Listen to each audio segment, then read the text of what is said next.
पाहला लिंबाचा बांधिला आग तुझी भरून गवटी आई गोंधळ मांडीला ये ग तुझा घरा डोळी धरीला धरीला आईचा देवारा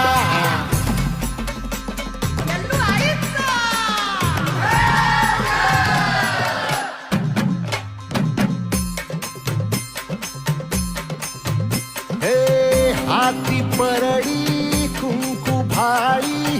अंतरी तेवली ज्योती ग भंडाऱ्याची